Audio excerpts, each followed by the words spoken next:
যা বুঝবো সবটাই হাতে কলমে। আজকের বিষয় ছন্দলিপি প্রস্তুত।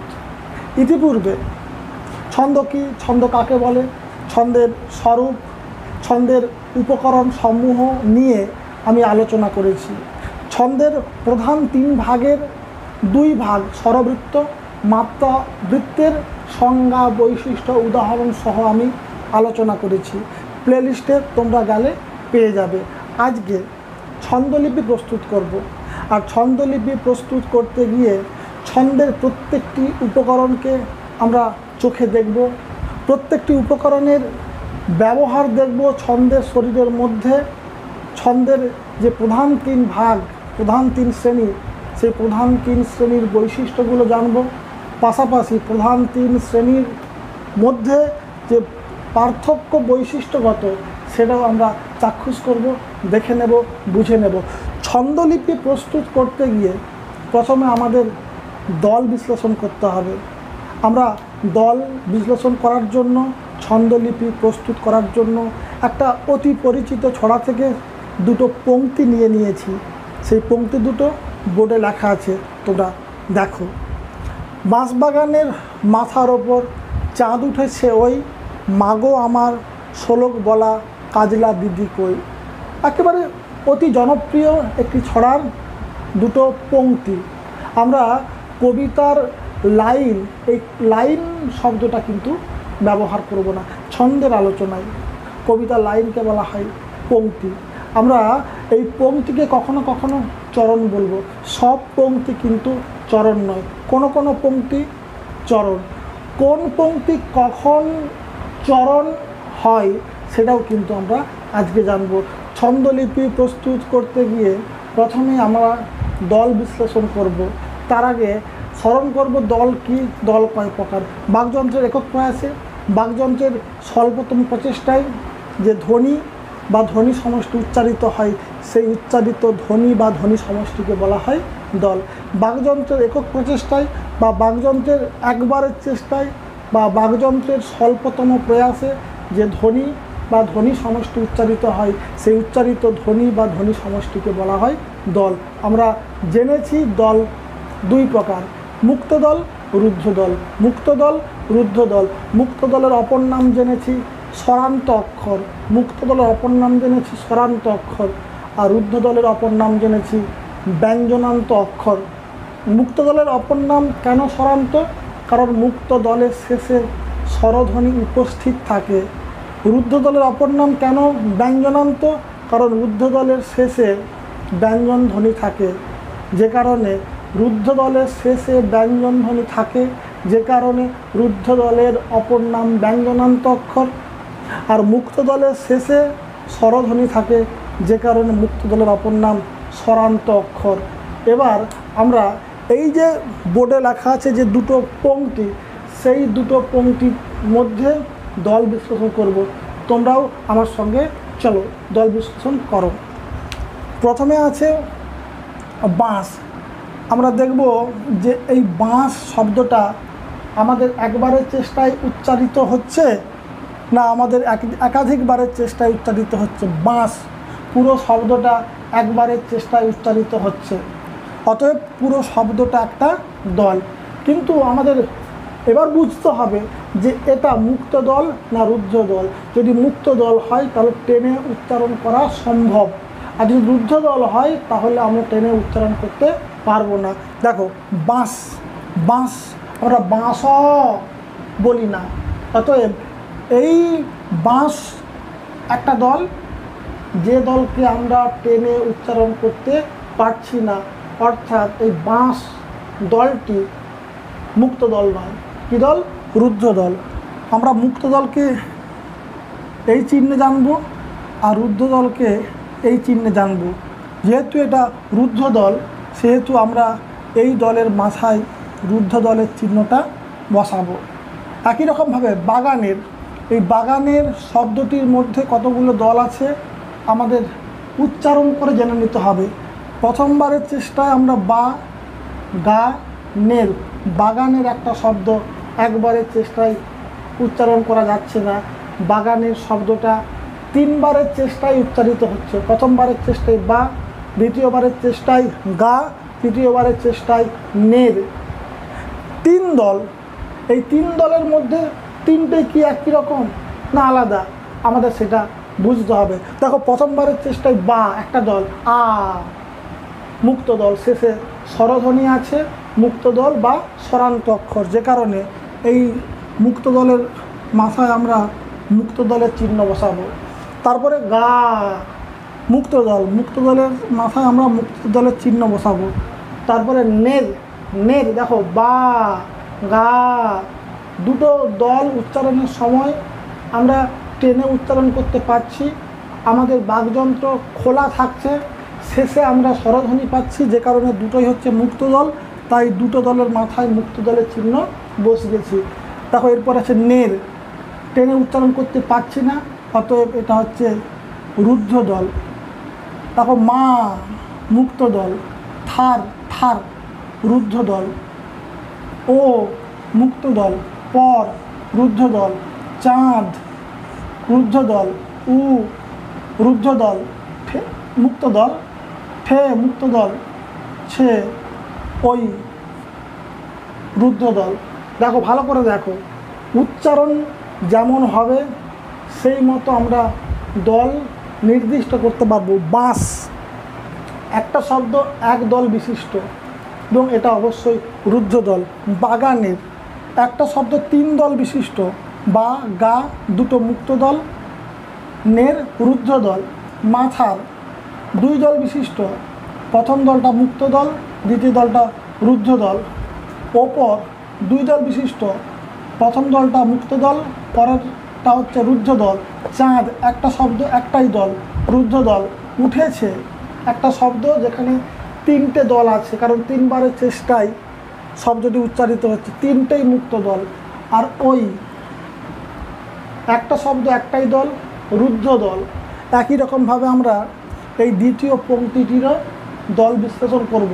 চলো করা যাক। মা মুক্ত দল, গো মুক্ত দল, কারণ টেনে আমরা উচ্চারণ করতে পারি, উচ্চারণ করা সম্ভব। আ মার, সো লোক, ব লা কাজ, লা দি দি কই। দেখো দল বিশ্লেষণ হয়ে গেল, খুবই সহজ। উচ্চারণের বৈশিষ্ট্যটাকে আমাদের কিন্তু এখানে গুরুত্ব দিতে হবে। একবারের চেষ্টায় যে অংশটুকু আমরা উচ্চারণ করব সেটা একটা দল। এবার সেই দলকে যদি টেনে উচ্চারণ করতে পারি এবং যদি দলের শেষে স্বরধ্বনি থাকে তবে তাকে আমরা মুক্ত দল বলবো। আর যে দলকে আমরা টেনে উচ্চারণ করতে পারবো না, যে দলের শেষে আমরা স্বরধ্বনি পাবো না, সেটা হচ্ছে রুদ্ধ দল। আমরা দল বিশ্লেষণ কিন্তু কমপ্লিট করলাম। বাঁশ বাগানের, মাথার ওপর, চাঁদ উঠেছে ওই, মাগো আমার শোলক বলা, কাজলা দিদি কই। আমরা একটু দুটো পংক্তিতে কতগুলো দল আছে একটু গুনে নিই। 1 2 3 4 5 6 7 8 9 10 11 12 13, এখানে আছে 13। 1 2 3 4 5 6 7 8 9 10 11 12 13, দুটো পংক্তিতে দল কিন্তু সংখ্যায় সমান। এখানে কতগুলো মুক্ত দল আছে একটু গুনে নিই। 1 2 3 4 5 6 7, 7টা হচ্ছে মুক্ত দল, মুক্ত দল।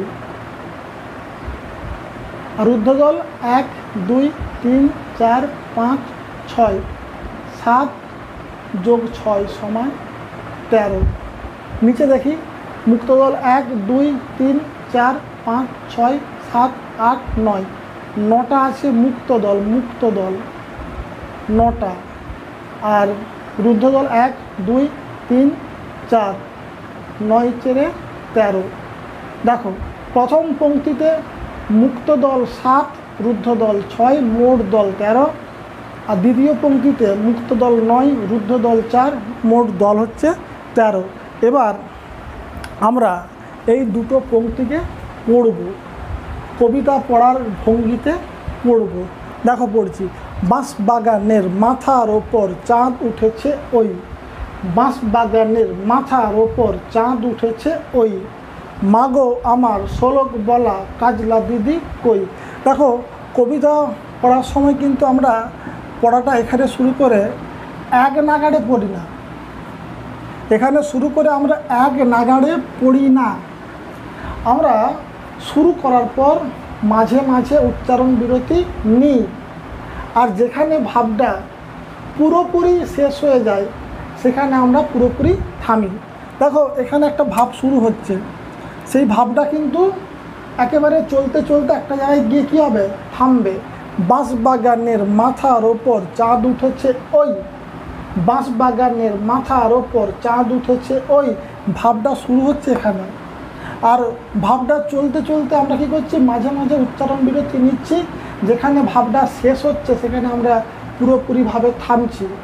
দেখো কোথায় ভাবটা শেষ হচ্ছে, বাঁশবাগানের মাথার ওপর চাঁদ উঠেছে ওই, এখানে ভাবটা পুরোপুরি শেষ হচ্ছে। যেখানে ভাবটা পুরোপুরি শেষ হবে সেখানে কিন্তু এই ছন্দের আলোচনায় দুটো দাড়ি বসবে, দুটো দাড়ি। এই দুটো দাড়িকে ছন্দের আলোচনায় বলা হয় পূর্ণজ্যোতি। পূর্ণজ্যোতি, পূর্ণ জ্যোতি, চিহ্নটা এরকম পূর্ণজ্যোতি। যেখানে ভাবটা পুরোপুরি শেষ হবে সেখানে ডবল দাড়ি বসবে, ওটাকে বলা হয় পূর্ণজ্যোতি। আর এই পূর্ণজ্যোতি দ্বারা নির্দিষ্ট এই পুরো অংশটাকে, ধ্বনি প্রবাহকে বলা হয় ছন্দের আলোচনায় চরণ বলা হয়, চরণ বলা হয়। অর্থাৎ একটা চরণের মধ্যে একটা ভাব সম্পূর্ণ বাঁধা পড়বে। তাহলে কি দেখতে পাচ্ছি, বাঁশবাগানের মাথার ওপর চাঁদ উঠেছে ওই, এখানে ভাবটা শুরু হচ্ছে, এখানে ভাবটা পুরোপুরি শেষ হচ্ছে। যে কারণে গদ্যের ক্ষেত্রে যেখানে ভাবটা পুরোপুরি শেষ হয় সেখানে ছেদ বসে, আর ছন্দের ক্ষেত্রে, কবিতার ক্ষেত্রে আমরা জানবো যে যেখানে ভাবটা পুরোপুরি শেষ হবে সেখানে ডবল দাড়ি থাকবে, সেই ডবল দাড়িকে বলা হবে পূর্ণজ্যোতি। আর পূর্ণজ্যোতি দ্বারা নির্দিষ্ট অখণ্ড ধ্বনি প্রবাহকে ছন্দের আলোচনায় বলা হয় চরণ। অতএব এটা পুরোটা একটা চরণ, কারণ একটা অখণ্ড ধ্বনি প্রবাহ, একটা পূর্ণ ধ্বনি প্রবাহ পূর্ণজ্যোতি দ্বারা নির্দিষ্ট হয়েছে। আর পূর্ণজ্যোতি দ্বারা নির্দিষ্ট অখণ্ড ধ্বনি প্রবাহকে বলা হয় চরণ। একই রকমভাবে এখানেও একটা ভাব এখানে শুরু হচ্ছে, আর ভাবটা পুরোপুরি শেষ হবে এখানে। মাগো আমার শোলক বলা কাজলা দিদি কই, এখানে ভাবটা শুরু হচ্ছে, মাঝে মাঝে আমরা উচ্চারণ বিরতি নিচ্ছি, শেষে গিয়ে আমরা পুরোপুরি থামছি, কারণ শেষে গিয়ে ভাবটা শেষ হচ্ছে। যে কারণে এখানেও কিন্তু দুটো দাড়ি বসবে, এই দুটো দাড়িকে বলা হচ্ছে পূর্ণজ্যোতি। পূর্ণজ্যোতি সেখানে বসে যেখানে ভাবটা পুরোপুরি শেষ হয়। যেহেতু ভাবটা শুরু হচ্ছে এখানে এবং এখানে পুরোপুরি শেষ হচ্ছে, তাই আমরা এখানে কি বসিয়েছি, পূর্ণজ্যোতি বসিয়েছি। আর পূর্ণজ্যোতি দ্বারা নির্দিষ্ট এই যে অখণ্ড ধ্বনি প্রবাহ, এই অখণ্ড ধ্বনি প্রবাহকে বলা হয় চরণ। এটা একটা চরণ, এটা একটা চরণ। প্রথমে কি জেনেছিলাম, এই দুটো হচ্ছে কবিতার পংক্তি। কবিতার লাইনকে কিন্তু পংক্তি বলা হয়, কবিতার লাইনকে পংক্তি বলা হয়। আর যদি কোনো পংক্তি একটা ভাবের সম্পূর্ণ প্রকাশ হয়ে দাঁড়ায়, যদি কোনো পংক্তি একটা ভাবের সম্পূর্ণ প্রকাশ হয়ে দাঁড়ায়, তখন তাকে পংক্তি বলার পাশাপাশি আমরা চরণ বলবো। এখানে দুটো পংক্তি, কবিতার দুটো লাইন, কিন্তু এই কবিতার দুটো পংক্তি দুটো ভাবকে সম্পূর্ণরূপে প্রকাশ করছে বলে আমরা এই দুটো পংক্তিকে দুটো চরণ বলবো। এবার দেখো, এখানে চরণের শুরু, এখানে চরণের শেষ। একটা চরণ পড়তে গিয়ে আমরা মাঝে মাঝে কী করছি, উচ্চারণ বিরতি নিচ্ছি। কেন নিচ্ছি না, ছন্দের দাবি থেকে, ছন্দের জায়গা থেকে, তরঙ্গের জায়গা থেকে।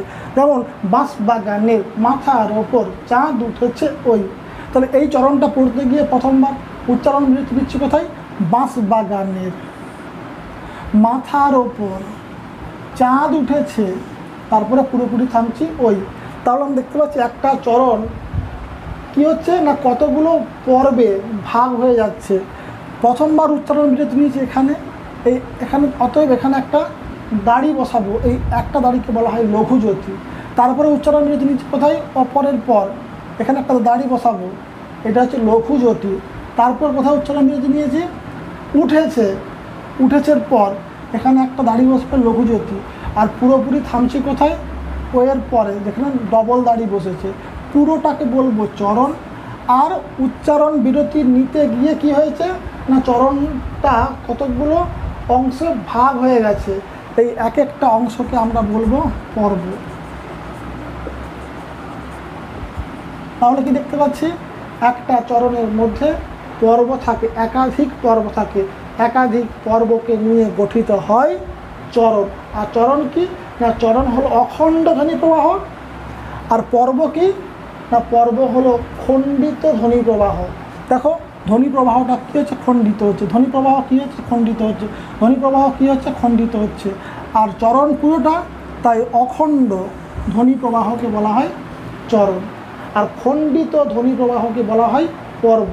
লঘু জ্যোতি দ্বারা নির্দিষ্ট খণ্ডিত ধ্বনি প্রবাহকে বলা হয় পর্ব।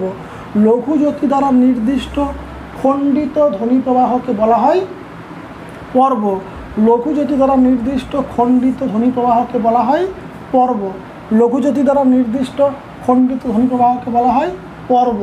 আর শেষেও দেখো একটা পর্ব আমরা পাচ্ছি।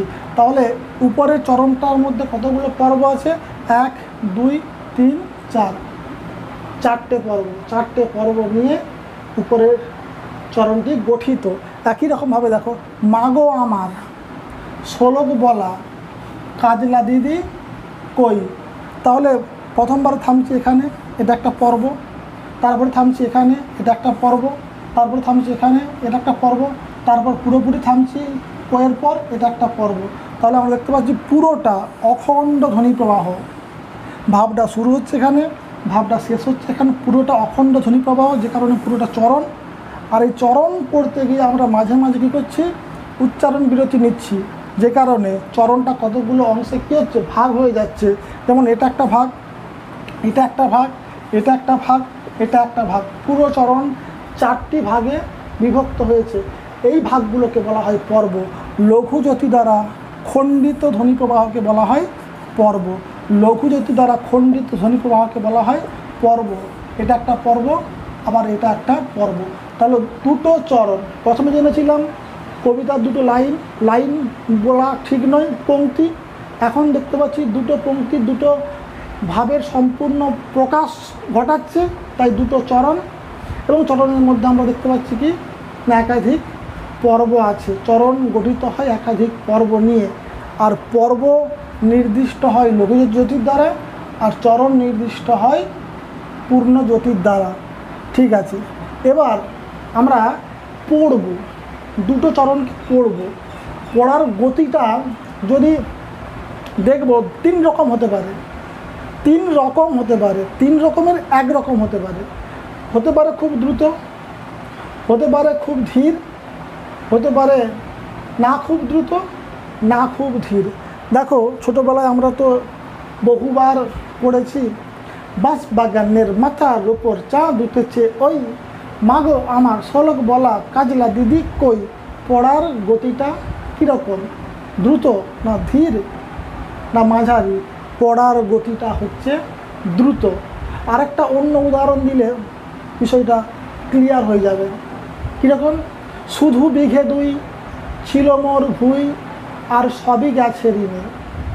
বাবু বলিলেন বুঝেছ উপেন, এ জমি লইব কিনে। দেখো পড়ার গতিটা কিন্তু একটু অন্য রকম। আর এখানে দেখো বাঁশ বাগানের মাথার ওপর চাঁদ উঠেছে ওই, মাগো আমার শোলক বলা কাজলা দিদি কই। অতএব এর পড়ার গতিটা কিন্তু ধীর নয়, মাঝারি নয়, এর পড়ার গতিটা হচ্ছে দ্রুত। ছন্দ পাঠের গতিকে বলা হয় লয়, অর্থাৎ এই দুটো চরণ পাঠের গতি হচ্ছে দ্রুত, এই দুটো চরণের লয় হচ্ছে দ্রুত। এবার দেখো লয় দ্রুত হওয়ার কারণে আমরা কি করছি, যখন পাঠ করছি তখন দেখো প্রত্যেকটা পর্বের শুরুতে একটা ঝোঁক দিচ্ছি। বাঁশ বাগানের মাথার ওপর চাঁদ উঠেছে ওই, মাগো আমার শোলক বলা কাজলা দিদি কই। বাঁশ বাগানে দেখো এখানে একটা জোর দিচ্ছি, জোর পড়ছে, এই জোর পড়াকে ছন্দের পরিভাষায় বলা হয় শাঁসাঘাত। শাঁসাঘাত, শাঁসাঘাত অর্থাৎ শ্বাস বায়ুর আঘাত দিচ্ছি। কোথায় না প্রত্যেকটা পর্বের শুরুতে। আর সেই শাঁসাঘাতের চিহ্ন হচ্ছে এই রকম চিহ্ন। দেখো, বাঁশ বাগানের মাথার ওপর চাঁদ উঠেছে ওই। দেখো, প্রত্যেকটা পর্বের একেবারে শুরুতে প্রস্বর পড়ছে, ঝোঁক পড়ছে, আর সেই প্রস্বরকে, সেই ঝোঁককে বলা হয় শাঁসাঘাত। আর শাঁসাঘাতের চিহ্ন হচ্ছে এরকম, যেখানে আমরা জোর দিচ্ছি, শাঁসাঘাত ফেলছি, সেখানে কিন্তু আমাদের শাঁসাঘাতের চিহ্নটা বসাতে হবে।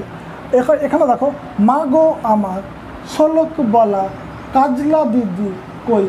তাহলে কি দেখতে পাচ্ছি, প্রত্যেকটা পর্বের শুরুতে শাঁসাঘাত পড়ছে, প্রস্বর পড়ছে, ঝোঁক পড়ছে, আর প্রত্যেকটা চরণ পড়ার গতি হচ্ছে দ্রুত। প্রত্যেকটা চরণ পড়ার গতি দ্রুত, প্রত্যেকটা পর্বের শুরুতে শাঁসাঘাত পড়ছে, আর পর্বগুলো বেশ ছোট ছোট। আমরা এই সমস্ত বৈশিষ্ট্যগুলোকে মাথায় নিয়ে এটাই ভাববো, এটাই বিবেচনা করব, এটা বুঝি স্বরবৃত্ত ছন্দ। কারণ স্বরবৃত্ত, এটা স্বরবৃত্ত ছন্দ আমরা মনে করতে পারি। আরেকটা জিনিস মেলাতে হবে, অনেকগুলো জিনিস মিলে গেছে। কীরকম না, প্রত্যেকটা পর্বের শুরুতে প্রস্বর পড়ছে, ঝোঁক পড়ছে, শাঁসাঘাত পড়ছে, পড়ার গতিটাও দ্রুত। আমাদের আরেকটা জিনিস মেলাতে হবে যে স্বরবৃত্ত ছন্দের প্রত্যেকটা পর্ব, মূল পর্ব 4 মাত্রার হয়। যদি প্রত্যেকটা মূল পর্ব 4 মাত্রার হয়ে যায়, তাহলে আমাদের মধ্যে আর কোনো সন্দেহ সংশয় থাকবে না যে এটাই স্বরবৃত্ত ছন্দ রীতি। দেখো, বাঁশ বাগানের কটা দল আছে? 1 2 3 4, 1 2 3 4, 1 2 3 4। ছন্দের ক্ষেত্রে প্রত্যেকটা পর্ব সমান মাত্রার হয়, সেটা স্বরবৃত্ত ছন্দ হোক, মাত্রাবৃত্ত হোক, অক্ষরবৃত্ত হোক, মূল পর্ব সমমাত্রার হয়। দেখো, এটা 4টে দল আছে, 4টে দল আছে, 4টে দল আছে।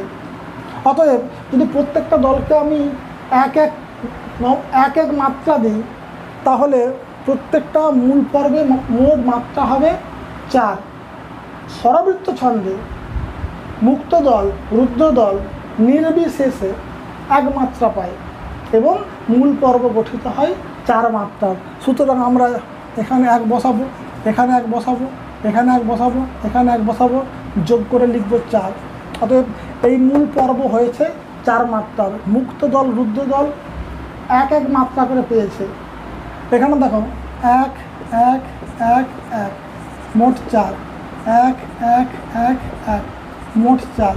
অন্তপর্ব যা খুশি হতে পারে, কমই হয়, এখানে অন্তপর্ব 1। তাহলে কি দেখাচ্ছে? 4 4 4 1। এখানে দেখো, 1 1 1 1, 4 1 1 1 1, 4 1 1 1 1, 4, এইটা 1। অর্থাৎ 4 4 4 1। দেখো, সব বৈশিষ্ট্য মিলে গেছে। প্রত্যেকটা পর্বের শুরুতে ঝোঁক পড়ছে, প্রস্বর পড়ছে, বাঁশ বাগানে মাথার ওপর চাঁদ উঠেছে ওই, মাগো আমার শোলক বলা কাজলা দিদি কই। প্রত্যেকটা পর্বের শুরুতে কি হচ্ছে? শাঁসাঘাত পড়ছে, পড়ার গতি দ্রুত। প্রত্যেকটা মূল পর্ব 4 মাত্রা, আর মুক্ত দল, রুদ্র দল নির্বিশেষে 1 মাত্রা করে পাচ্ছে। এই সমস্ত বৈশিষ্ট্যগুলো স্বরবৃত্ত রীতির ছন্দে। সুতরাং আমরা বলবো, এই দুটো পংক্তি, এই দুটো চরণ, এই দুটো চরণ করেছে, এই দুটো চরণকে ধারণ করেছে যে ছড়া, যে কবিতা, সেই ছড়া, সেই কবিতা অবশ্যই স্বরবৃত্ত রীতিতে রচিত। আমরা স্বরবৃত্ত রীতির একটা উদাহরণ দেখলাম। একই সঙ্গে আমরা মাত্রাবৃত্ত ও অক্ষরবৃত্তের এই ছন্দলিপি প্রস্তুত করব। দেখে নেব কিভাবে মাত্রাবৃত্ত রীতির শরীরের মধ্যে উপকরণগুলি বিন্যস্ত হয় এবং অক্ষরবৃত্ত রীতির ছন্দের মধ্যে উপকরণগুলি বিন্যস্ত হয়। আমরা সবটাই দেখে নেব এবং বুঝে নেব। ভালো করে এটা খেয়াল করো, স্বরবৃত্ত রীতির ছন্দ কেন বলছি না, স্বরবৃত্ত রীতির যতগুলো বৈশিষ্ট্য হয় সমস্ত বৈশিষ্ট্য এখানে আমরা পাচ্ছি। লয় দ্রুত পর্ব, মূল পর্বগুলো 4 মাত্রায় গঠিত, মুক্তদল রুদ্ধদল নির্বিশেষে 1 মাত্রা পাচ্ছে এবং প্রত্যেকটা পর্বের শুরুতে প্রস্বর পড়ছে। এই সমস্ত বৈশিষ্ট্য স্বরবৃত্ত রীতির বৈশিষ্ট্য। অতএব এই দুটো চরণকে ধারণ করেছে যে ছড়া, যে কবিতা, সেই ছড়া সেই কবিতা স্বরবৃত্ত রীতি রচিত হয়েছে, তা নিয়ে কোনো সন্দেহ নেই। এবার 3টে উদাহরণ বোর্ডে লিখেছি। এই 3টে উদাহরণকে সামনে রেখে যেমন ছন্দলিপি প্রস্তুত করব, তেমনই 3 প্রধান ছন্দের বৈশিষ্ট্যের পার্থক্যটাও আমরা বুঝে নেব। চলো বোর্ডের দিকে তাকাও। দেখো, প্রথমে কে মেরেছে, কে ধরেছে, কে দিয়েছে গাল। দ্বিতীয় উদাহরণ শুধু বিঘে 2 ছিল মোর ভুঁই আর সবই গেছে ঋণে। তৃতীয় উদাহরণ মহাভারতের কথা অমৃত সমান। এই 3টে উদাহরণ তোমাদের শোনা খুব পরিচিত 3টে লাইন। চলো, প্রথমে ছন্দলিপি প্রস্তুত করতে গেলে দল বিশ্লেষণ করতে হয়। কিভাবে দল বিশ্লেষণ করতে হয় তোমরা ইতিমধ্যে জেনে গেছো। কে মুক্ত দল, মে রে ছে 3টাই মুক্ত দল, কে ধরেছে, কে দিয়েছে গাল। দেখো, কে মুক্ত দল, মে রে ছে 3টাই মুক্ত দল, কে মুক্ত দল, ধরেছে 3টাই মুক্ত দল, কে মুক্ত দল, দিয়েছে 3টাই মুক্ত দল, গাল রুদ্ধ দল। দেখো, এবারে এই দ্বিতীয় উদাহরণের দল বিশ্লেষণ করব। শুধু 2টোই মুক্ত দল, বিঘে 2, বিঘে 2টোই মুক্ত দল, 2 রুদ্ধ দল, ছিল 2টোই মুক্ত দল, মোর রুদ্ধ দল, ভুঁই রুদ্ধ দল আর রুদ্ধ দল, সবই 2টোই মুক্ত দল, গেছে 2টোই মুক্ত দল, ঋণে 2টোই মুক্ত দল। নিচেরটা দেখো, মহাভারতের ম মুক্ত দল, হা মুক্ত দল, ভা মুক্ত দল, র মুক্ত দল, তের রুদ্ধ দল। মহাভারতের 5 বারের চেষ্টায় উচ্চারিত হচ্ছে। প্রথম 4টি দল মুক্ত দল, শেষের দলটা হচ্ছে রুদ্ধ দল। কথা রুদ্ধ দল, মৃ মুক্ত দল, অমৃত মুক্ত দল, সমান রুদ্ধ দল। 3টে উদাহরণের দল বিশ্লেষণ কিন্তু হয়ে গেল। এবার দেখো, দল বিশ্লেষণ করলাম, এবার পড়তে পড়তে দেখব যে আমরা কোথায় পুরোপুরি থামছি আর কোথায় ভাবটা পুরোপুরি শেষ হচ্ছে। কে মেরেছে, কে ধরেছে, কে দিয়েছে গাল। দেখো, কে থেকে গাল পর্যন্ত যেতে গিয়ে আমরা একাধিকবার উচ্চারণ বিরতি নিচ্ছি, কিন্তু পুরোপুরি থামছি গালের পর। ভাবটা পুরোপুরি শেষ হচ্ছে গালের পর। যেখানে ভাবটা পুরোপুরি শেষ হয় ছন্দ রীতিতে, সেখানে কি বসে? পূর্ণজ্যোতি, মানে ডবল দাড়ি। অতএব পূর্ণজ্যোতি বসেছে, ভাবটা পুরোপুরি শেষ হয়েছে, আমরা পুরোপুরি থামছি, যে কারণে এটা পুরোটা একটা কি চরণ। কারণ পূর্ণজ্যোতি দ্বারা নির্দিষ্ট অখণ্ড ধ্বনি প্রবাহকে বলা হয় চরণ। দেখো, পূর্ণজ্যোতি দ্বারা পুরোটা নির্দিষ্ট হয়ে গেছে, আর পুরোটা কি অখণ্ড ধ্বনি প্রবাহ, একটা গোটা ধ্বনি প্রবাহ, যে কারণে সবটাকে বলা হচ্ছে চরণ। আর এই চরণ পড়তে গিয়ে আমরা মাঝে মাঝে কী করেছি? উচ্চারণ বিরতি নিয়েছি। কোথায় কোথায় চলো একবার দেখব।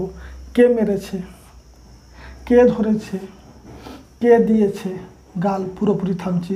যেখানে আমরা কিছুক্ষণ অল্পক্ষণ থামবো, যেখানে অল্পক্ষণ উচ্চারণ বিরতি নিচ্ছি, সেখানে লঘুজ্যোতি।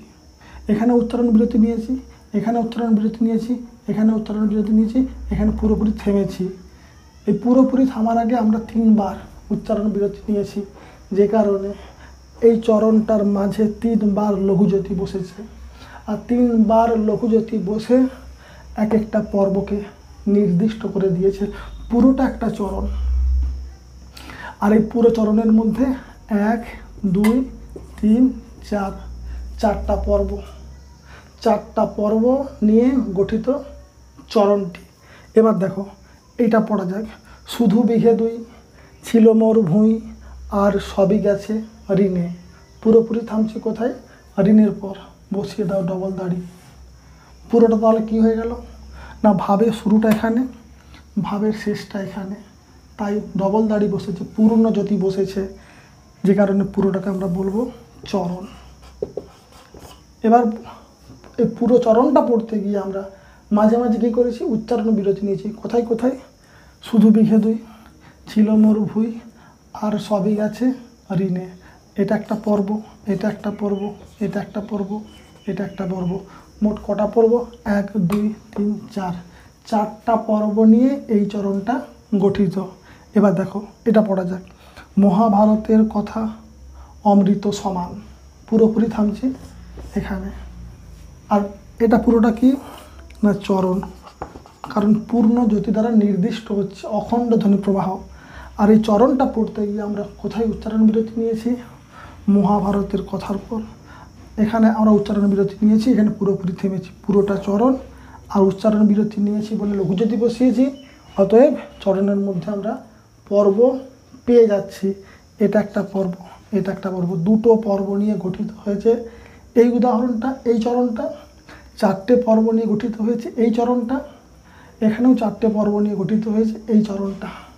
এবার দেখো দল বিশ্লেষণ হয়ে গেল, জ্যোতি বসানো হয়ে গেল। এবার পড়ব, পড়ার সময় পড়ার গতিটা, চরণ পড়ার গতিটাকে আমরা খেয়াল করব। এই গতি হচ্ছে চরণের লয়। আমি বলে দিচ্ছি, তিনটে উদাহরণের পড়ার গতি কিন্তু একরকম হবে না, কারণ এই তিনটে উদাহরণ বাংলার প্রধান 3 ছন্দকে সামনে আনবে, তাদের বৈশিষ্ট্যকে সামনে আনবে। দেখো, কে মেরেছে, কে ধরেছে, কে দিয়েছে গাল। তোমাদের নিশ্চয়ই মনে হচ্ছে যে এটা একটা ছড়া, আর ছড়া রচিত হয় স্বরবৃত্ত রীতির ছন্দে। ছড়া রচিত হয় স্বরবৃত্ত রীতির ছন্দে, এটা তোমরা জেনে রাখবে। দেখো, কে মেরেছে, কে ধরেছে, কে দিয়েছে গাল। দেখো পড়ার গতিটা দেখো। তারপর শুধু বিঘে দুই ছিল মোর ভুঁই, আর সবই গেছে ঋণে। এখানে পড়ার গতিটা হচ্ছে দ্রুত, পড়ার গতি দ্রুত। এইটা দেখো, এখানে এইটা দ্রুত না ধীর, একটু এইটা পড়লে বুঝতে পারবে। মহাভারতের কথা অমৃত সমান, কাশিরাম দাস কহে শুনে পুণ্যবান। সুর করে পড়ছি, মানে এর লয়টা হচ্ছে ধীর, এর লয়টা ধীর, এর পড়ার গতি ধীর, এর পড়ার গতি দ্রুত, এর পড়ার গতিটা হচ্ছে মাঝারি, এর পড়ার গতিটা হচ্ছে মাঝারি। দেখো লয় কিন্তু একই রকম নয়। কে মেরেছে, কে ধরেছে, কে দিয়েছে গাল। কে মেরেছে, কে ধরেছে, কে দিয়েছে গাল। শুধু বিঘে দুই ছিল মোর ভুঁই, আর সবই গেছে ঋণ। মহাভারতের কথা অমৃত সমান, কাশিরাম দাস কহে শুনে পুণ্যবান। দেখো এই তিনটে উদাহরণে কিন্তু পড়ার গতি একরকম নয়, যে কারণে তিনটে উদাহরণের লয় আলাদা আলাদা। এটা দ্রুত লয়, এটা মাঝারি লয়, এটা ধীর লয়। দেখো যেহেতু দ্রুত লয় পড়ার সময় আমরা পাচ্ছি, একই সঙ্গে দেখো পড়তে গিয়ে প্রত্যেকটা পর্বে শুরুতে কী পড়ছে? প্রস্বর পড়ছে, ঝোঁক পড়ছে, জোর পড়ছে। কে মেরেছে, কে ধরেছে, কে দিয়েছে গাল। দেখো সাজাঘাত পড়ছে, সাজাঘাত পড়ছে। তো লয় দ্রুত, প্রত্যেকটা পর্বের শুরুতে কী পড়ছে? শাসাঘাত পড়ছে। কোন ছন্দরীতির বৈশিষ্ট্য এগুলো? স্বরবৃত্ত রীতির ছন্দের। দেখো আমরা দেখে নেব 1 2 3 4, 1 2 3 4, 1 2 3 4। প্রত্যেকটা পর্বে, মূল পর্বে 4টে করে দল আছে। বসিয়ে দাও 1,